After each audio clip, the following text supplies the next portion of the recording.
પ્રશ્ન નંબર 1. બહુવિધ બુદ્ધિનો સિદ્ધાંત કોણે આપ્યો છે? Option A Spearman, option B Gardner, option C JP Das, option D Sternberg.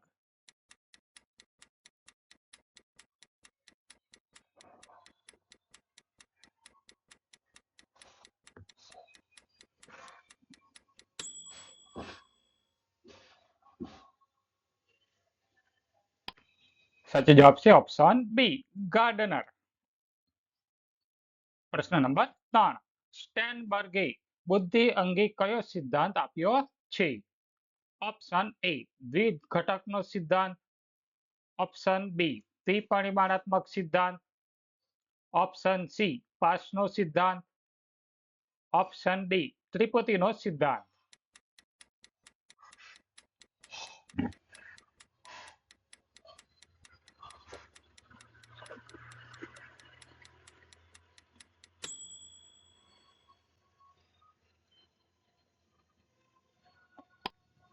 સાચો જવાબ છે ઓપ્શન ડી ત્રિપુટીનો સિદ્ધાંત.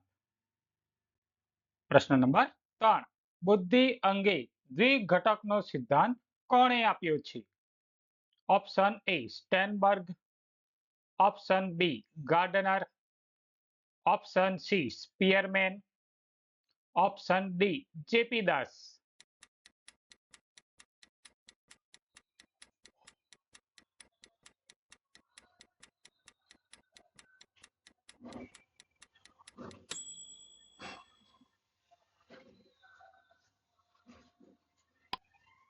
સાચો જવાબ છે ઓપ્શન સી સ્પીયરમેન.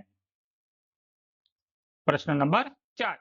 જેપી દાસના પાસના સિદ્ધાંતમાં પી એટલે શું? Option A planning, option B playing, option C parting, option D posing.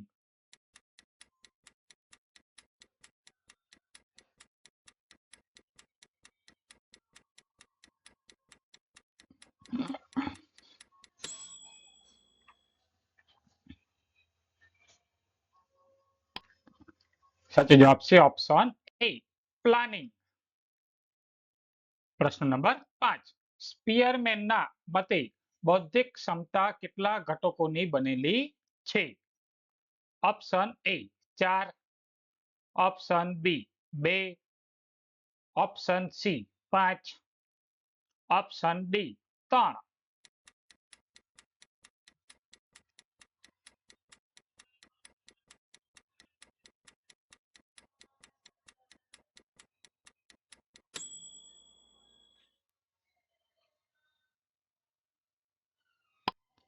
સાચો જવાબ છે ઓપ્શન બી 2. પ્રશ્ન નંબર 6. ગાર્ડનરે બુદ્ધિની કેટલા પ્રકારની લાક્ષણિકતા દર્શાવી છે? Option A 2, option B 6, option C 8, option D 10.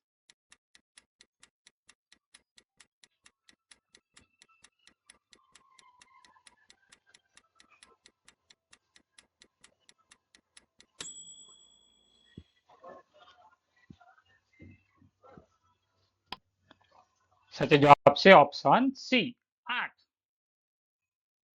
પ્રશ્ન નંબર 7. મનોવૈજ્ઞાનિકોએ બુદ્ધિના કેટલા સ્વરૂપો દર્શાવ્યા છે? Option A 4, option B 10, option C 2, option D 5.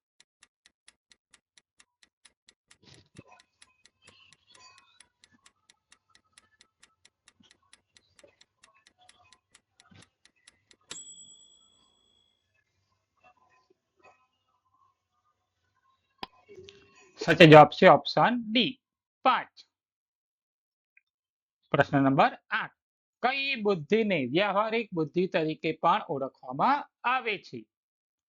Option A અનુભવજન્ય બુદ્ધિ, ઓપ્શન બી સંદર્ભગત બુદ્ધિ, ઓપ્શન સી ઘટકીય બુદ્ધિ, ઓપ્શન ડી સામાન્ય બુદ્ધિ.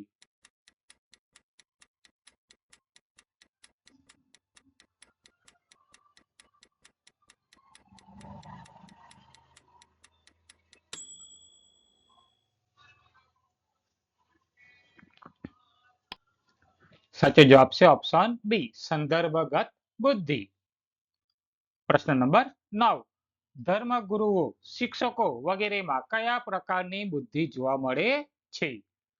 ઓપ્શન એ આંતરવૈયક્તિક બુદ્ધિ, ઓપ્શન બી ભાષાકીય બુદ્ધિ, ઓપ્શન સી દૈહિક બુદ્ધિ, ઓપ્શન ડી અવકાશીય બુદ્ધિ.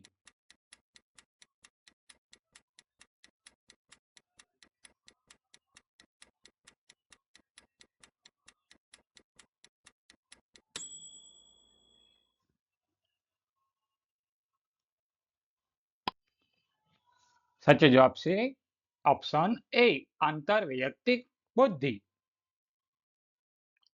પ્રશ્ન નંબર 10. વ્યક્તિઓ વચ્ચે ભિન્નતાના આધારે બુદ્ધિની વ્યાખ્યા કોણે આપી હતી? Option A Terman, option B Gardner, option C એવિંગહોસે, ઓપ્શન ડી વેક્સલર.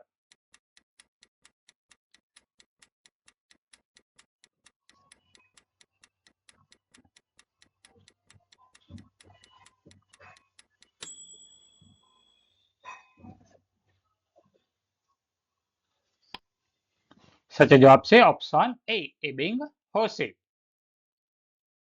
પ્રશ્ન નંબર 11. પહેલી વ્યક્તિગત બુદ્ધિ કસોટી કઈ ભાષામાં રચાઈ હતી? Option A Spanish, option B Angrezi, option C Hindi, option D French.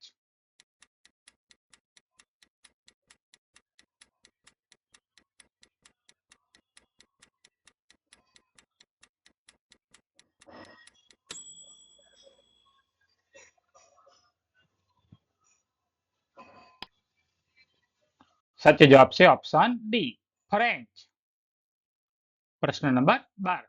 બુદ્ધિની વ્યાખ્યા સૌપ્રથમ ક્યારે આપવામાં આવી? Option A 1879, option B 1880, option C 1889, option D 1890.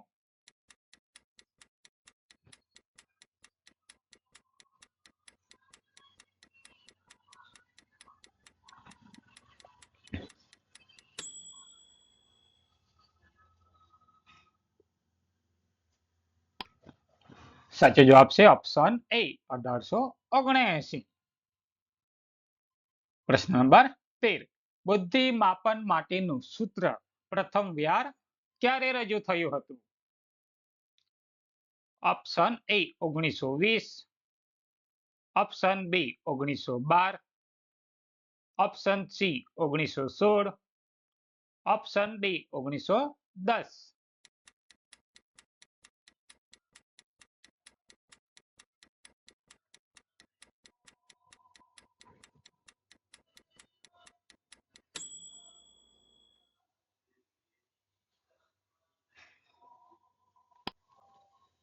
સાચો જવાબ છે ઓપ્શન બી 1912. પ્રશ્ન નંબર 14. બુદ્ધિ શબ્દ કઈ ભાષા પરથી ઉતરી આવ્યો છે? Option A German, option B Hindi, option C Sanskrit, option D અંગ્રેજી.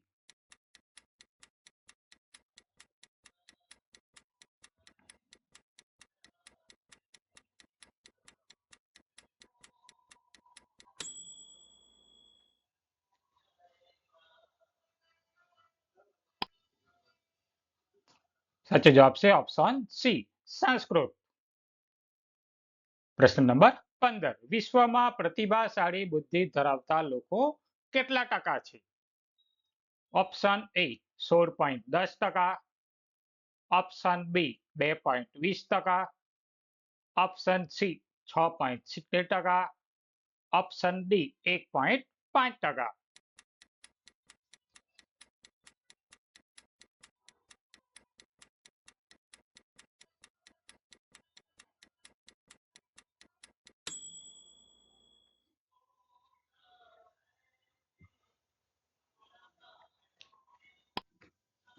સાચો જવાબ છે ઓપ્શન બી 2.20%. પ્રશ્ન નંબર 16. સામાન્ય બુદ્ધિ ક્ષમતા ધરાવતા લોકોનું પ્રમાણ કેટલું છે? Option A 45.50%, option B 60%, option C 50%, option D 55%.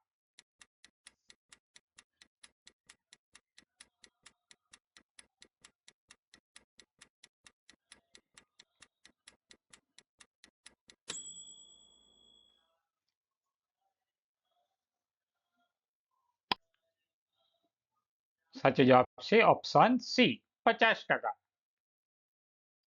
પ્રશ્ન નંબર 17. સામાન્ય બુદ્ધિ ક્ષમતા એટલે કેટલું?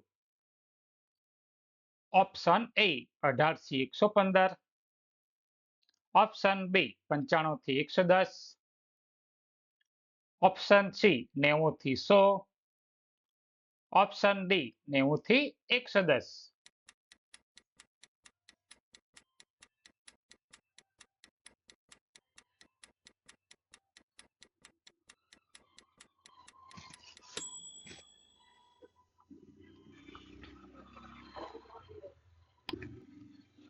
સાચો જવાબ છે ઓપ્શન ડી 90 થી 110. પ્રશ્ન નંબર 18. વ્યક્તિમાં રહેલી બુદ્ધિનું માપન કરવા માટે સૌપ્રથમ વાર કોણે સૂત્ર રજૂ કર્યું હતું? Option A William Stern, option B Wechsler, option C Gardner, option D ટર્મન.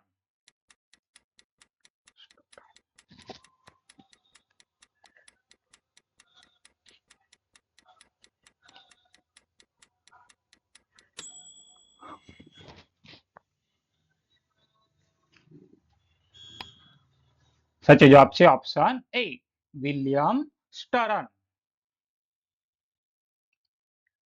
પ્રશ્ન નંબર 19. પ્રતિભા સંપન્ન લોકોનો અભ્યાસ કોણે શરૂ કર્યો હતો?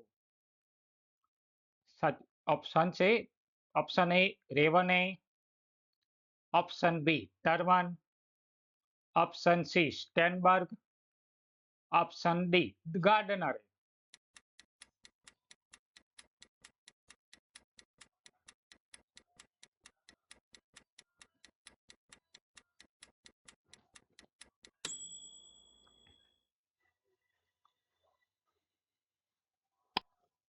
સાચો જવાબ છે ઓપ્શન બી ટર્મને. પ્રશ્ન નંબર 20. કલ્પના, સર્જનાત્મકતા, નવીનતા વગેરે ક્ષમતાઓ કઈ બુદ્ધિમાં રહેલી છે? ઓપ્શન એ સામાન્ય બુદ્ધિ, ઓપ્શન બી ઘટકીય બુદ્ધિ, ઓપ્શન સી અનુભવજન્ય બુદ્ધિ, ઓપ્શન ડી સંદર્ભગત બુદ્ધિ.